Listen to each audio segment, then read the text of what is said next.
muy deprisa. Desde el Edén hasta Egipto, desde Babilonia hasta Roma, cada imperio surge, gobierna y cae. A lo largo de los tiempos, resuenan los gritos de la humanidad. ¿Hasta cuándo, oh Señor?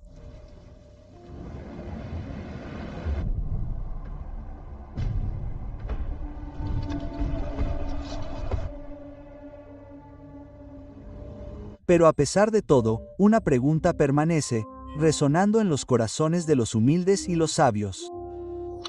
El gran reloj de la profecía marca su hora señalada.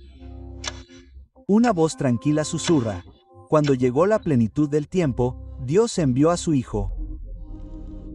La larga espera ha terminado.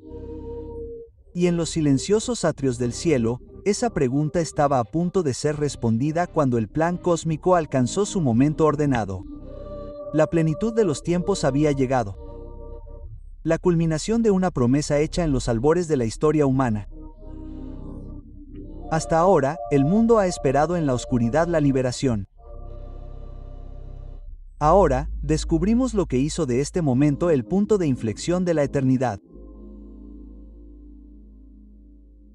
En el principio, Dios hizo una promesa de redención. En el Edén, tras la entrada del pecado al mundo, se ofreció un rayo de esperanza. La promesa de que un día vendría un Salvador para derrotar al mal. Comenzó con un susurro de esperanza en un mundo recién roto, en el borde de un paraíso ahora perdido para siempre.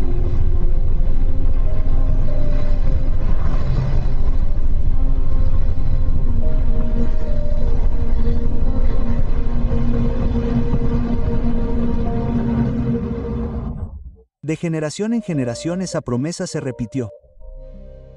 Adán se lo contó a sus hijos. Enoc y Noé mantuvieron viva la esperanza. Abraham, Isaac y Jacob creyeron que de su linaje surgiría el Redentor. A través de Moisés, David y los profetas, Dios siguió recordando a su pueblo: vendrá un Mesías. Cada generación se preguntaba: ¿será en nuestro tiempo? Sin embargo, pasaron los siglos y aún no había llegado. ¿Se olvidó Dios de su promesa? ¿Se demoró por ira o indiferencia? La respuesta es no. El plan de Dios estaba justo a tiempo. Aunque sea un sueño, espéralo porque sin duda llegará. Habacuc 2:3. Como la marcha silenciosa de las estrellas a través del cielo nocturno, los propósitos de Dios avanzan con firmeza, sin conocer prisas ni demoras. Estaba esperando el momento perfecto, la plenitud de los tiempos cuando todas las cosas estuvieran listas. Es como un granjero que espera a que la cosecha madure antes de la cosecha o una madre que lleva a término el embarazo de su hijo. La sabiduría sabe que no debe apresurarse. De la misma manera, Dios esperó hasta que todo estuviera en su lugar. Él nunca llega tarde, nunca llega temprano. Cuando el tiempo está plenamente maduro, actúa. Y así, desde el Edén en adelante, los corazones fieles se aferraron a la promesa y confiaron en el tiempo de Dios. Incluso cuando parecía demorarse, creyeron que, en la plenitud de los tiempos, Dios enviaría a su Hijo. Gálatas 4:4. Se aferraron con fe, convencidos de que el reloj de Dios daría la hora precisa que había fijado. Hemos rastreado la promesa desde los albores de la historia y hemos visto con qué paciencia esperó el pueblo de Dios. Luego, observamos la perfecta voluntad de Dios en el escenario de las naciones. ¿Por qué eligió Dios ese momento particular de la historia para enviar a Jesús? Porque había estado organizando silenciosamente las circunstancias del mundo como los engranajes de un gran reloj. Mucho antes de que naciera el bebé en Belén, Dios orquestó los acontecimientos para que todo estuviera listo. El poderoso imperio romano gobernaba ahora un vasto territorio, poniendo muchas tierras bajo un solo gobierno. Viajar se volvió más fácil que nunca. Las suaves calzadas romanas unían provincias distantes y las patrullas romanas mantenían a los piratas alejados de las rutas marítimas. La providencia preparaba el escenario, pavimentando los caminos que recorrería el Evangelio.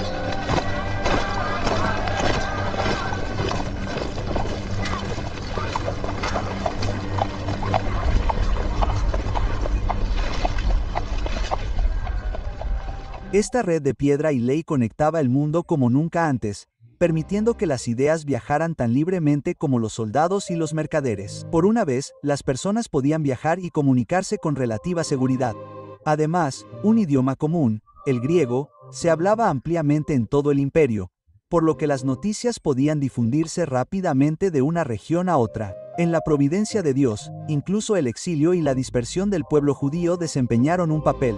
Habían surgido comunidades judías en ciudades alejadas de Judea, Alejandría, Atenas, Antioquía y la propia Roma.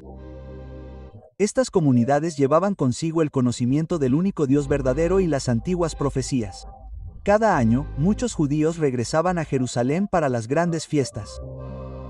Y cuando regresaban a sus hogares en el extranjero, llevaban consigo noticias e ideas. Así, la historia del Mesías podía viajar a muchas naciones.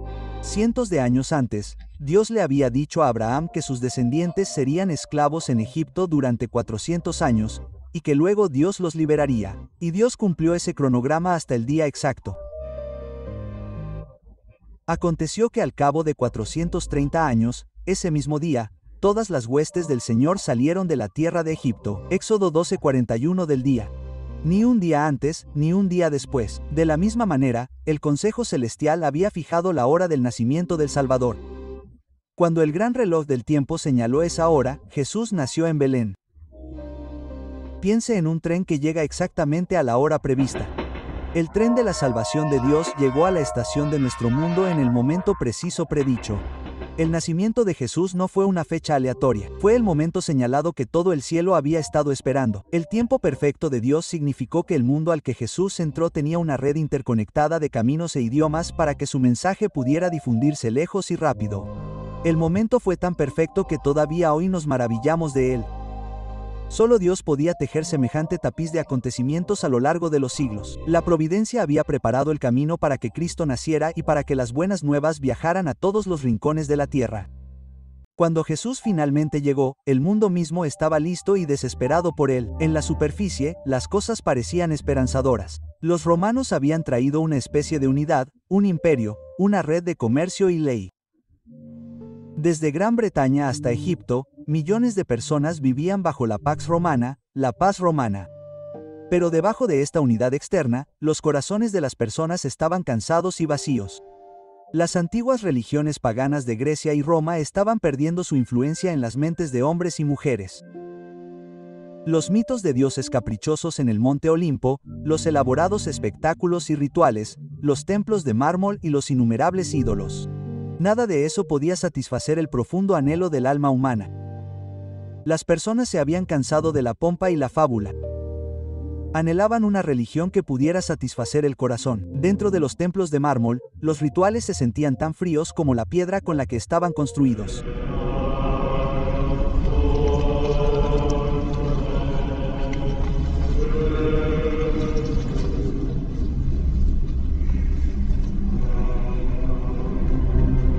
El espectáculo era grandioso, pero el alma seguía hambrienta. Habían visto la pompa de las ceremonias del templo y la vanidad de la filosofía, pero aún así seguían sedientos de verdad. Muchos sentían que la vida no tenía sentido más allá de la tumba. La muerte proyectaba una larga sombra sobre las masas populares. La muerte era un misterio terrible. Más allá había incertidumbre y tristeza. Las naciones estaban unidas políticamente, pero fragmentadas espiritualmente. En todo el mundo había quienes estaban sentados en la oscuridad buscando la luz. En Judea, en Grecia, en tierras lejanas, había almas humildes que rezaban a un Dios desconocido, esperando que en algún lugar hubiera una verdadera respuesta a los enigmas de la vida. Fue, como dice la Escritura, que el pueblo que estaba sentado en la oscuridad vio una gran luz. Mateo 4:16 de la mañana.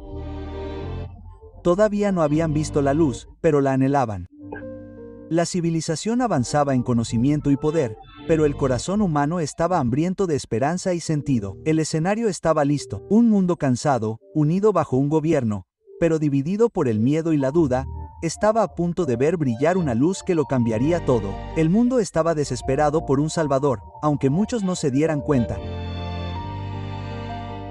Durante cientos de años, el cielo había parecido silencioso. No se había escuchado la voz de ningún profeta en Israel durante 4 siglos. La opresión y la injusticia estaban en todas partes. Reyes crueles, altos impuestos y soldados romanos haciendo cumplir la voluntad de su emperador. Los corazones humanos, ya fuera en palacios o en la pobreza, estaban agobiados por el pecado y la tristeza.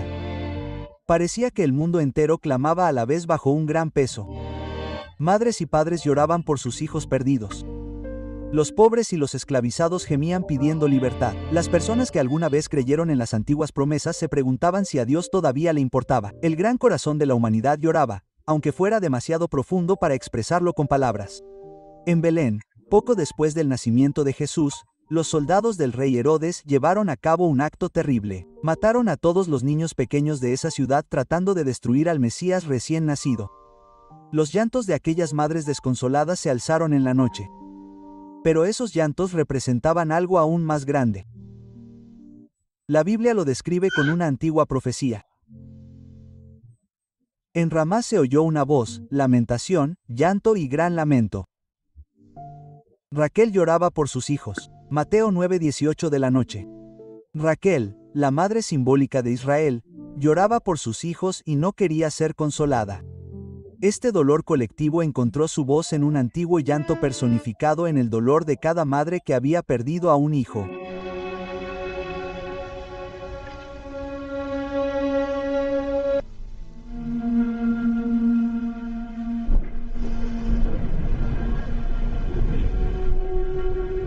Era el llanto de un mundo que se sentía abandonado. No eran solo las madres de Belén las que lloraban. Era como si toda la humanidad fuera Raquel, llorando por nuestros hijos, por nuestro futuro, por la esperanza misma. Año tras año, las oraciones habían ascendido. ¿Hasta cuándo, oh Dios, no nos rescatarás? ¿Hasta cuándo no enviarás al libertador que prometiste? Incluso aquellos que no conocían al Dios de Israel sentían en sus almas un anhelo de ayuda más allá de ellos mismos. El mundo estaba perdido en la región de la sombra de la muerte, con los ojos esforzándose por tan solo un destello de amanecer. Pero anímense. Dios había escuchado cada uno de los suspiros. El silencio de Dios no era su ausencia. Era la quietud antes de una respuesta gloriosa. El clamor de la humanidad llegó a los oídos del cielo. Nuestro dolor estaba a punto de encontrarse con el amor insondable de Dios. Hemos sido testigos de la promesa de siglos, del tiempo paciente, del mundo cansado y del clamor sincero por liberación. Hasta ahora, las raíces de la esperanza en las profundidades de la necesidad son claras. A continuación, veremos cómo el cielo respondió a ese clamor. La luz comenzará a abrirse paso entre la oscuridad. En aquellos días oscuros, Dios no se había dejado a sí mismo sin testimonio entre las naciones. Aunque Israel estaba destinado a ser la luz del mundo, muchos en Israel se habían quedado dormidos espiritualmente. Así que Dios encendió pequeñas velas en lugares inesperados, mucho más allá de las fronteras de Judea. Había quienes buscaban la verdad con fervor, estudiaban las estrellas, las filosofías e incluso las escrituras judías que habían sido traducidas al griego. En tierras como Persia e India, los hombres sabios contemplaban antiguas profecías. En el este, bajo un dosel de estrellas brillantes, se estaba produciendo un tipo diferente de vigilancia.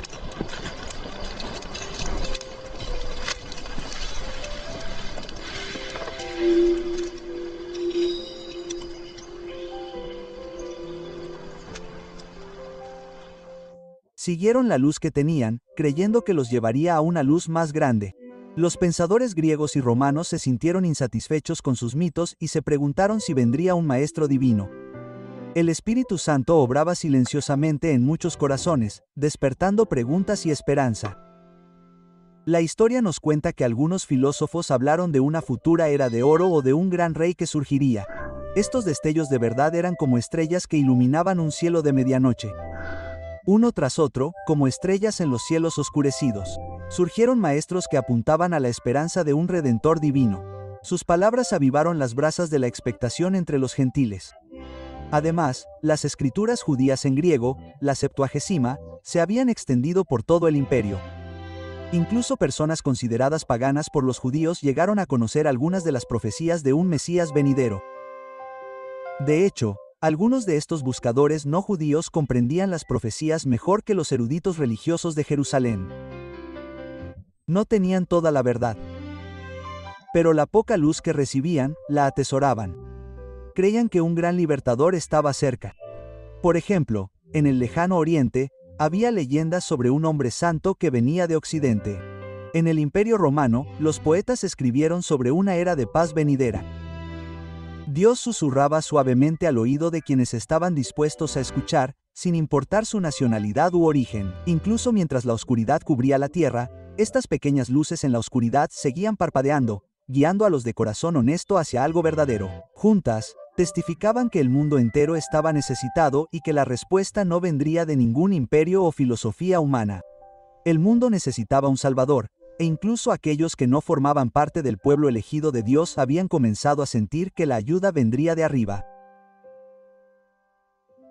Dentro de la propia tierra de Israel, aunque la mayoría había perdido la esperanza viva del Mesías, no todos se habían rendido. Había un remanente fiel, un pequeño grupo de almas firmes que aún estudiaban las Escrituras y creían en la promesa de Dios. Estas eran personas como sacerdotes ancianos y aldeanos humildes que estudiaban los rollos de Isaías, Miqueas y Daniel. En Jerusalén, en habitaciones tranquilas, lejos de la vacía ceremonia del templo, la lámpara de la profecía se mantenía encendida.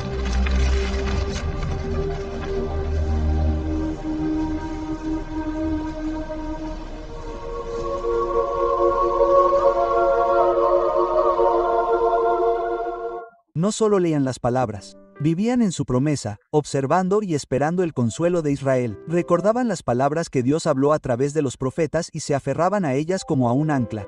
Leyeron cómo el Mesías vendría del linaje de David y nacería en Belén. Recitaron las promesas. El cetro no se apartará de Judá hasta que venga Silo. Génesis 49:10. Esta fue la profecía de Jacob al morir, y les dijo que un gobernante vendría del linaje de Judá. Relataron la promesa dada por medio de Moisés. El Señor vuestro Dios os levantará un profeta de entre vuestros hermanos, como yo, a él oiréis. Hechos 3:22 de la mañana. Apreciaban las palabras de Isaías sobre alguien que predicaría buenas nuevas a los abatidos y proclamaría libertad a los cautivos. Incluso calcularon el tiempo profético dado a Daniel, que insinuaba que la era del Mesías estaba cerca. Todas estas escrituras eran como piezas de rompecabezas que el remanente fiel ensamblaba lo mejor que podía, atento a las señales del libertador, el anciano Simeón en el templo, la profetisa Ana, los padres de Juan el Bautista. Tales personas mantenían viva la llama de la esperanza. Oraban por el consuelo de Israel, es decir, por el consuelo y el rescate que traería el Mesías. Vivían en un mundo de opresión romana y formalismo religioso, pero sus corazones latían con expectación. Cada vez que sacrificaban un cordero en el templo, pensaban en el Cordero de Dios que vendría. Cada vez que oían el llanto de un bebé, se preguntaban si acaso ese niño no sería el prometido. Dios no había dejado a Israel sin creyentes. Entre los judíos, todavía había almas firmes que se negaban a dejar morir la esperanza. Su fiel vigilancia y espera fueron recompensadas, pues pronto sus ojos verían lo que sus corazones anhelaban. La perseverancia de este pequeño grupo nos recuerda que no importa cuán oscuros sean los tiempos, Dios preserva a un pueblo que confía en su palabra. Su fe era como una pequeña lámpara de aceite que se mantuvo encendida durante una larga noche hasta que finalmente llegó el amanecer. Sin embargo, justo antes de ese glorioso amanecer, la noche estaba en su punto más oscuro. Mientras el mundo esperaba al Mesías, el pecado y Satanás estaban empujando a la humanidad al borde de la desesperanza. El mal parecía reinar en todas partes. El engaño del pecado había llegado a su punto máximo. Todas las fuerzas que corrompen las almas humanas estaban en pleno apogeo. Era como si una sombra hubiera caído sobre los corazones de los hombres. Un veneno sutil en el aire emanaba del arquitecto de ese engaño.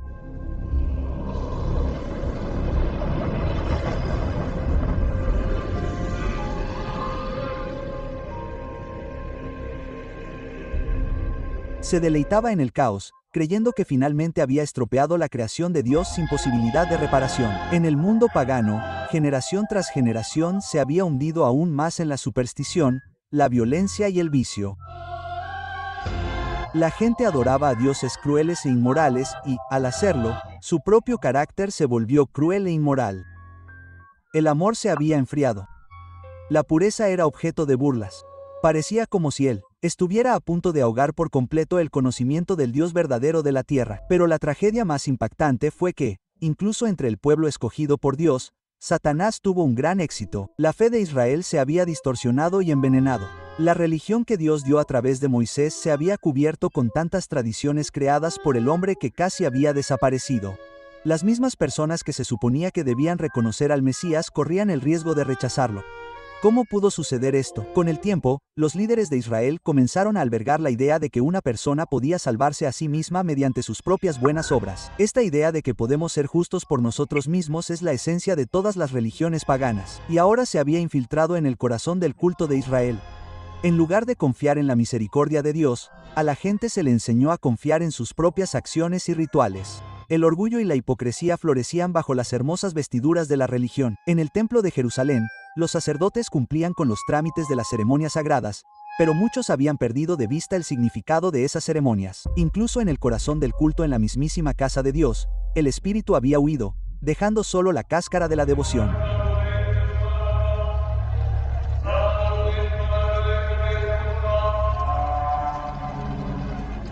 Los símbolos permanecieron, pero su significado se perdió. Ofrecían corderos en el altar, pero habían dejado de mirar más allá del símbolo a las cosas significadas.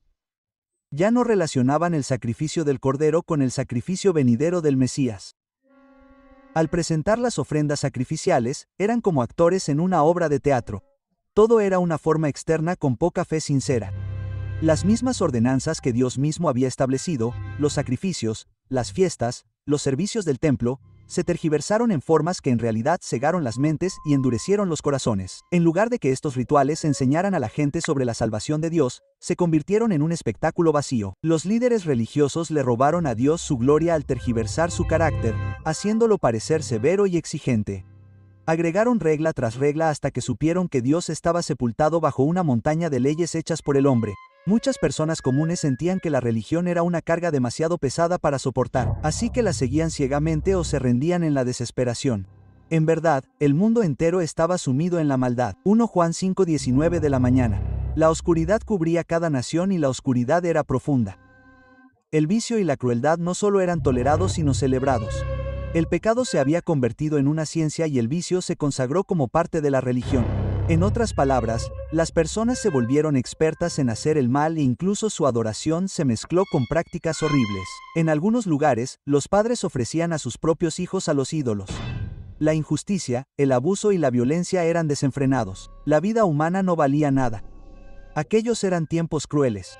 Hombres y mujeres estaban bajo opresión demoníaca, algunos incluso poseídos por espíritus malignos que los llevaban a cometer actos terribles. El historiador podría escribir páginas sobre la miseria del mundo en ese entonces: esclavitud, deportes sangrientos en las arenas, pobres aplastados por ricos y ninguna esperanza real de justicia. En las calles del imperio, el tormento interior de la humanidad estaba grabado en sus propios rostros.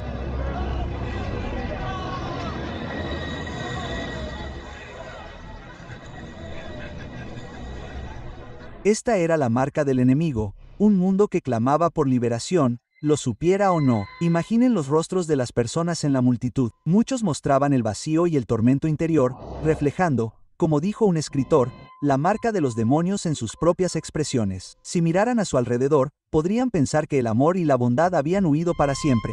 Era la imagen de un mundo atado con cadenas que no podía romper. Satanás debió de estar jubiloso. Parecía que había logrado separar a la humanidad de Dios por completo.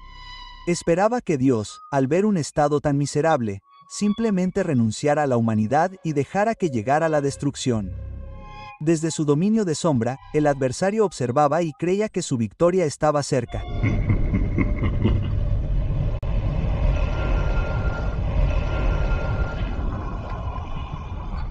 Esperó el veredicto final, convencido de que Dios abandonaría su creación para siempre.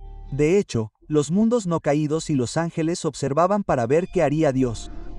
¿Declararía finalmente que ya era suficiente y acabaría con este planeta rebelde? Si Dios hubiera destruido el mundo en ese momento, nadie podría haberlo culpado. Solo que Satanás esperaba tergiversar incluso eso contra Dios. El enemigo ya había afirmado que la ley de Dios era dura y que el perdón era imposible. Si el mundo hubiera sido destruido, Satanás habría dicho: mira, Dios no es misericordioso. Era un momento crítico en el universo. La humanidad había demostrado que, si nos dejamos llevar, solo caeríamos más en la ruina. Estábamos al borde de la noche eterna. ¿Podría algo salvarnos ahora? El patrón es claro.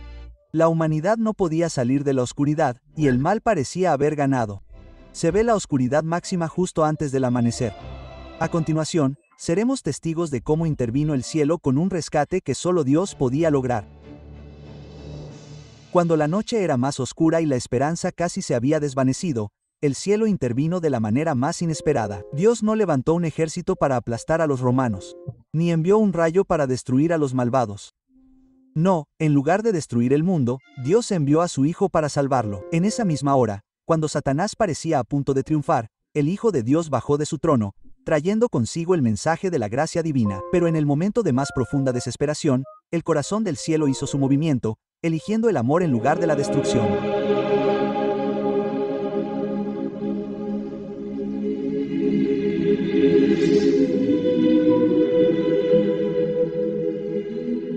La gracia respondería a la ira, el amor vencería a la ruina. Este era el momento que todo el cielo había estado esperando. En la crisis misma en que Satanás parecía a punto de triunfar, el Hijo de Dios llegó con la embajada. El largo silencio se rompió en una noche tranquila en Belén. Cuando se escuchó el llanto de un bebé en un establo, nació Jesucristo, Emmanuel, Dios con nosotros. No llegó como juez para castigar, sino como Salvador para sanar. En la plenitud de los tiempos, cuando el gran reloj de la profecía dio la hora, Dios derramó sobre el mundo un torrente de gracia sanadora que nunca se detendría hasta que se completara el plan de salvación. Fue como si el dique de la misericordia de Dios, contenido durante tanto tiempo, se abriera de golpe y comenzara a cubrir la tierra con amor. ¿Por qué vino Jesús? Vino porque Dios amaba a este mundo, incluso en sus peores momentos. Jesús dijo de sí mismo: porque el Hijo del Hombre ha venido a buscar y a salvar lo que se había perdido. No vino como un rey con poder terrenal, sino como un pastor de los perdidos, dispuesto a caminar hasta el mismo desierto donde se habían extraviado. Tranquilo, pequeño, estás a salvo. Vino para levantarnos del polvo, para remodelar el carácter dañado y embellecerlo con su propia gloria. La humanidad estaba perdida como un cordero que se había perdido en una guarida de lobos, y el buen pastor vino para traerla de vuelta. Satanás había estado exaltando que había arruinado la imagen de Dios en los seres humanos, la fragilidad del hombre, su dignidad, su esperanza, toda mancillada por el pecado. Pero luego Jesús vino para restaurar en el hombre la imagen de nuestro Creador. Solo Cristo podía rehacer el corazón humano porque solo Él es Dios y hombre. Tomó nuestra frágil humanidad para poder levantarnos. Jesús vino para dar vista a los ciegos, libertad a los cautivos y perdón a los culpables. Extendió la mano a los endemoniados y los liberó. Tocó a los leprosos y los sanó. Enseñó la verdad con tanta claridad que la gente común lo escuchaba con gusto. Sobre todo, vivió una vida de amor y pureza perfectos en medio de un mundo corrupto, brillando como una luz que la oscuridad no podía apagar. Hizo todo esto para mostrarnos cómo es Dios en realidad, lleno de misericordia y verdad, y para abrirnos un camino para que volviéramos a ser hijos de Dios. Vino para levantarnos del polvo, para remodelar el carácter dañado y embellecerlo con su propia gloria. En Jesús, vemos el tierno corazón de Dios extendiéndose para rescatar y transformar incluso al pecador más bajo. La respuesta del cielo a la desesperación de la tierra no fue la condenación, sino la compasión. En el momento en que muchos esperaban que Dios hiciera llover juicio, hizo llover gracia en la persona de su Hijo. Y así, en la noche más oscura, llegó el amanecer. La larga espera había terminado. La promesa se cumplió de una manera más maravillosa de lo que nadie hubiera imaginado. El tiempo de Dios demostró ser perfecto y su amor inconmensurable. Tras todo, Dios no se había olvidado de nosotros, había venido a caminar entre nosotros. En este viaje, vimos la antigua promesa dada y demorada, el cuidadoso tiempo de Dios en la historia, la profunda desesperación del mundo y, finalmente, la llegada triunfal del Salvador en el momento exacto. ¿Qué podemos aprender de esto? Aprendemos que no importa cuánto tiempo parezca llevar, Dios cumple su palabra al final. Cuando estamos atrapados en la oscuridad, la luz de Dios seguramente llegará. A continuación, continuaremos esta historia y veremos la noche misma en que nació Cristo. A medida que la serie continúa en nuestras propias vidas hoy, la historia de la plenitud de los tiempos nos enseña a confiar en el tiempo de Dios. Hay al menos 3 cosas a las que debemos prestar atención mientras esperamos en Dios. Primero, observa cómo Dios está organizando las circunstancias tras bambalinas, incluso si aún no puedes verlo. Segundo, observa tu propio corazón. Dios podría estar preparándote durante la temporada de espera, fortaleciendo tu fe y tu carácter. Tercero, esté atento a las pequeñas luces en la oscuridad. Incluso antes de que llegue una gran respuesta, Dios suele enviar pequeñas señales de esperanza en el camino. Mientras observamos y esperamos, aquí hay 2 pasos prácticos que podemos dar. Paso 1. Aférrese a las promesas de Dios en las Escrituras tal como lo hizo el remanente fiel. Léalas, memorícelas y recuérdese que Él nunca fallará en lo que ha prometido. Paso 2. Viva fielmente en el presente. Haga lo que Dios le ha llamado a hacer hoy, por sencillo que sea, sabiendo que cada acto de fidelidad es parte de su plan más grande. También puede animar a otros que están cansados, compartiendo con ellos la esperanza que tiene. Y, por último, terminemos con una breve oración. Querido Señor, gracias por enviar a Jesús en el momento perfecto. Cuando nuestras vidas se sienten oscuras y retrasadas, ayúdanos a confiar en tu agenda. Creemos que nos ayudarás tal como lo hiciste antes. Danos paciencia y fe mientras esperamos en ti en el nombre de Jesús. Amén. A continuación, en el episodio 4, te ha nacido un niño. Seguiremos esta historia hasta el humilde pueblo de Belén. Nos pararemos en una ladera con pastores desprevenidos mientras los ángeles llenan el cielo nocturno con canciones de alegría. El reloj de la profecía ha sonado. Y ahora nos adentramos en el momento mismo del nacimiento de Cristo para ver la promesa viva en un bebé recién nacido. Los cielos están a punto de abrirse, una estrella nos guiará. Y un ángel proclamará: os ha nacido hoy, en la ciudad de David, un Salvador, que es Cristo el Señor.